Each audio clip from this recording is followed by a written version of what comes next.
皮目を、さっと炙って肝をオーブンに入れますと。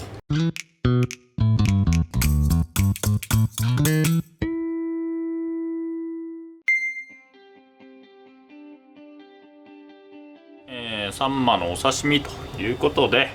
秋といえばねサンマの季節ですんで、今日は、サンマのお刺身を作って、お刺身作るだけだと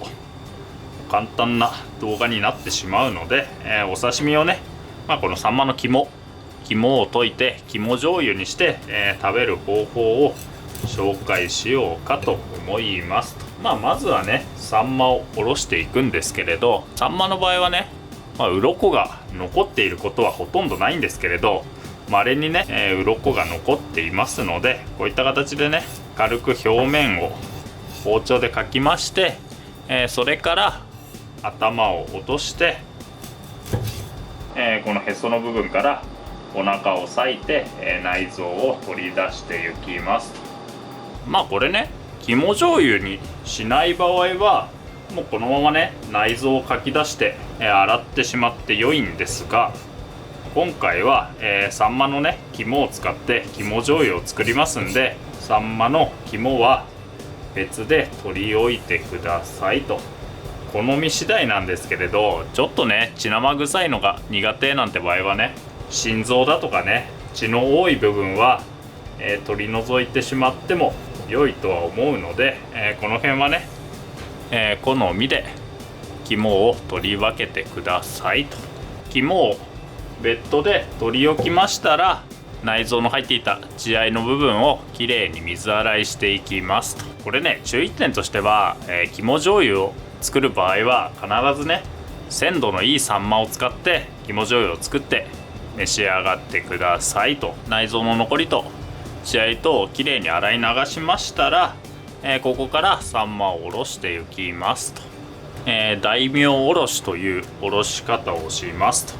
と。普通の魚はねこれお腹から包丁入れて、身を反転させて、背中から包丁入れてというおろし方をするかと思うんですけれど、サンマみたいなね、長細い魚の場合には、大名おろしというねもうこの一頭で身を外してしまうおろし方をしますよと。頭から包丁入れまして、あとはこの中骨に沿って包丁をスライドさせていくと。もうこんな感じで、一頭で、半身を外してしまうと。コツというわけではないんですけれど、なるべくねまな板のこの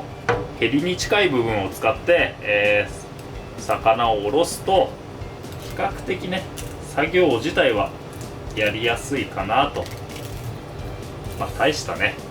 コツではないんですが、このまな板をね変にこの身を奥の方に置くと、このね手が引っかかって魚がおろしづらいので、大名おろしはね、まな板の手前に置いて、作業を進めると良いのかなと、いった形ですかね。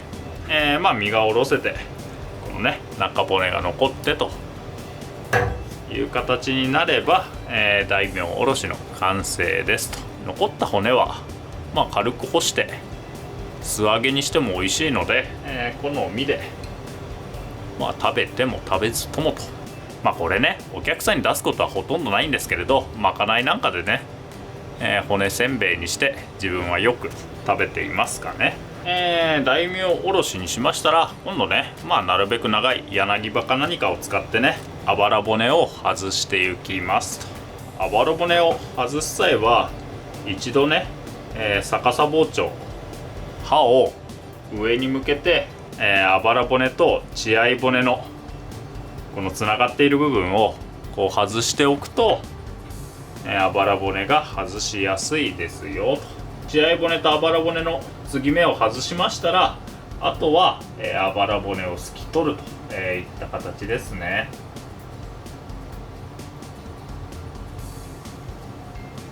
そうでね、サンマもね結構身が柔らかいお魚ですんで、なるべくね身を割らないように丁寧に作業を進めてくださいと。あばら骨をねすいたら、あとはこの真ん中にあるね血合い骨を抜いていくんですけれど、背びれのついていた部分に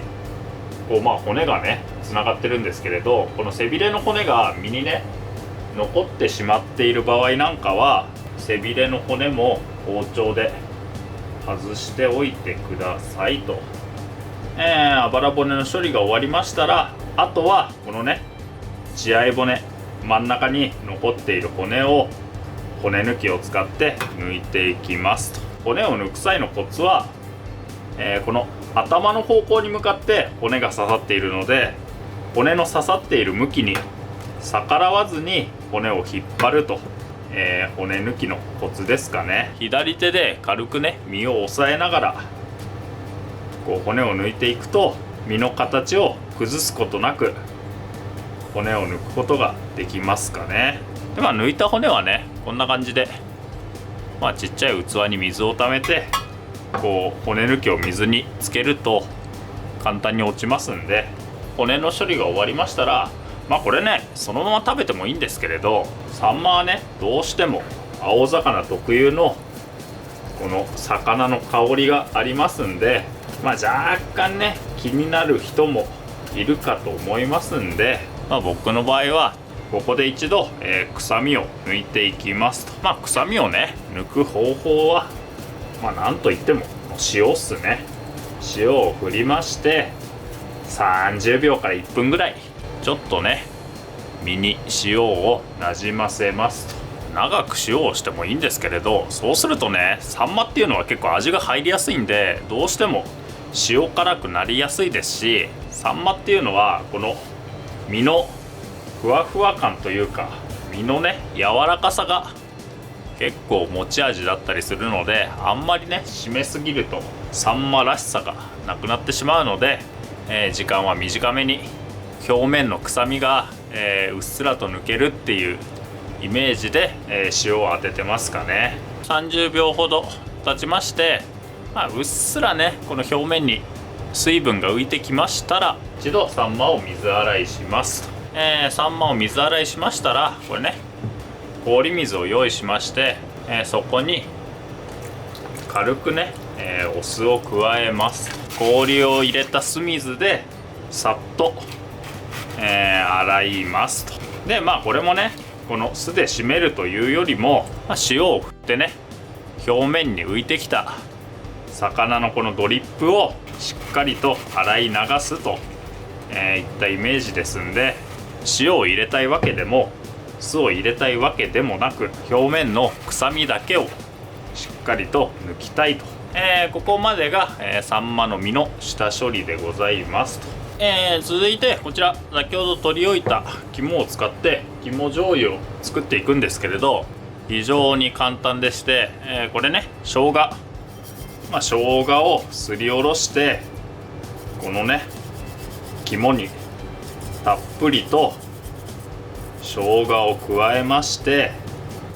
これをアルミかなんかにね取り置いて、まずはこのね肝をオーブンに入れますと。先ほどの肝を結構しっかりめにね火を入れて、肝がね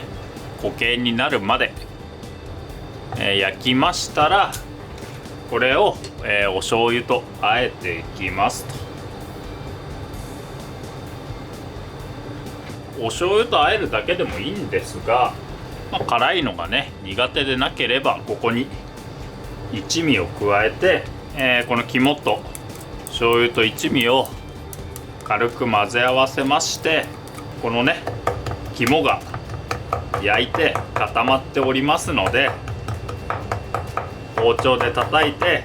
肝醤油にしていくと。僕はねこの肝があまりね得意ではなくて、ちょっと生っぽい肝が苦手なのでしっかりね火を入れてしまうんですが、好みでねここまでしっかり火を入れずとも、十分ね美味しく肝醤油になりますので、このね火の入れ加減は各自で調整してくださいと。十分に肝と醤油が、合わさりましたら肝醤油の完成ですと。続きましてこちらですね、先ほどのねサンマの身を、お刺身にしていくんですけれど、生で召し上がる場合には頭の方のサンマの皮をこうちょっと指で持ちまして、包丁を使ってこう最初のきっかけをねピッと頭の方の皮を少しだけめくって、あとは、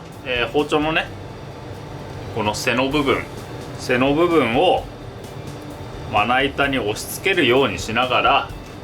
スライドさせれば、こんな感じでサンマの皮がむけますんで、これをね好きなように切れば、お刺身にすること可能ですし、4等分にバスバスっと切るだけでもね十分見栄えはいいかと思いますし、皮を引かずとも肝醤油で食べる場合なんか特にね炙りにしても美味しいかと思いますんで、その場合はね、サンマの皮をつけたままこんな感じで、皮目にね包丁目を入れまして、バーナーで皮目を、さっと炙って、お刺身にしても美味しいのかなといった形ですかね。そうで、これね炙る際の注意点というか、サンマってね、比較的身が薄いので炙りすぎるとほぼほぼ焼き魚になってしまうので、皮目をさっと炙るだけと、生でも良いですし炙っても良いですしと、盛り付けるだけなんですけれど、サンマはねしっかりと薬味を効かせた方が、美味しく食べられるのかなと思いますんで、生姜はねもちろんなんですが、すだちなんかを添えても非常に相性が良いので、すだち、生姜、あとはネギとかみょうがとか好みのね薬味を添えて、お召し上がりくださいと、いった形ですかね。生姜なんかはね添える際はね、これもちろんすりおろした生姜でも美味しいんですけれど、針生姜って言ってね、こんな感じで薄めに生姜の表面をかつらむきの要領でそぎまして、生姜を、細く切ったものを薬味に添えても美味しく食べられるのかなと思いますんで、この辺はね好みでいろいろお試しくださいということで、本日はねサンマのお刺身、肝醤油の作り方と、あとね、生と炙りと紹介してみましたので、皆さんね、鮮度の良いサンマが手に入った際はぜひぜひお試しくださいませと。以上でございます。